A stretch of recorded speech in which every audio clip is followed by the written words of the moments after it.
నా పేరు ప్రకృతి సాంబశివరావు. నేను ఇది మొన్న మార్చి నుంచి కూడా మార్చి 5వ తారీఖు నుంచి ఏదైతే ఈ 20 సెంట్లో ఉందో ఒక 3 పద్ధతులు నేను వ్యవసాయం చేస్తానండి. ఈ 3 పద్ధతులు ఏంటంటే భూమిలో పంట, భూమి పైన, గాలిలో పంటలు అని చెప్పి 3 డిజైన్ చేసాం.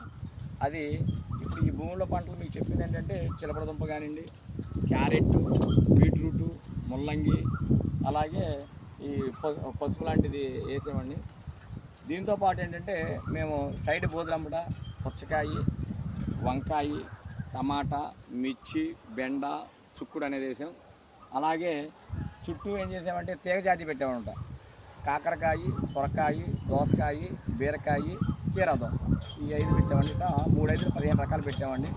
ఇక్కడ ఏంటంటే మేము ప్రతిదీ కూడా అనుభవపూర్వకంగా చేసి తోటి రైతులు చెప్పడానికి మేము ఒక వీడియో చేసామండి. ఇప్పుడు మాకేంటంటే పుచ్చకాయ వచ్చిందండి. పుచ్చకాయ మాకు అనుకున్న రీతిలో రాలేదు.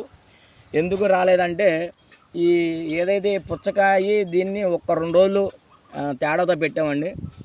దీనికంటే ఫాస్ట్గా ఈ చిలకడదుంప ఎదగడం జరిగింది. జరగడంలో ఏంటంటే ఎక్కువగా దీనికి డిసీజ్ వచ్చి మనమేమో కెమికల్ కొట్టం కాబట్టి న్యాచురల్ ఫార్మింగ్లో ఈ ఆకులు ఇలా తినటం అనేది జరిగి విత్తనాలు కూడా వచ్చేసి ఇదైపోయినాయి అనమాట. అందుకే 100కి ఒక 10% వరకు మనకి పుచ్చకాయ రావడం జరిగింది.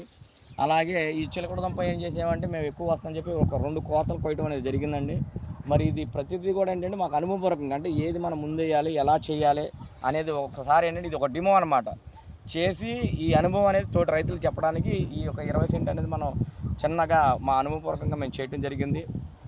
అలాగే ఎవరికైనా ఇది వచ్చి చేయాలి అని అనుకుంటే ఒకసారి మా ఫామ్ విజిట్ చేయండి. విజిట్ చేస్తే ఏంటంటే మనం ఎలా చేయాలి ఏంటి అనేది అనుభవం. అంటే మనకి డబ్బు టైం చాలా విలువైందండి. ఈ డబ్బు టైం ఏంటంటే ఇప్పుడు మేము చేతులు కాల్చుకున్నాం, తోటి రైతు కూడా కాల్చుకోకూడదని చెప్పేసి నేను అనుభవం అనేది ఇక్కడ ప్రయోగం చేసి నేను తోటి రైతులకి చెప్పడం జరుగుతుందండి. అందుకని దయచేసి ఎవరు కూడా ఏంటంటే అనుభవం ఉన్న రైతులతోనే మీరు సలహాలు సంప్రదింపులు చేసి మీరు పంట వేయడం అనేది చేసుకుంటే మీకు లాభాలు వస్తాయి కానివ్వండి. అంతేగాని ఏదో మొక్క ఉందా లేదా ఇత్తనం ఉందా అని పెట్టేస్తే మాత్రం లాస్ అయిపోతారండి. దయచేసి అలా చేయొద్దు. మీకు ఇంకేదైనా ఇన్ఫర్మేషన్ కావాలంటే నా పేరు సాంబశివరావు. నా నెంబర్ వచ్చి 8790666517. ధన్యవాదాలు.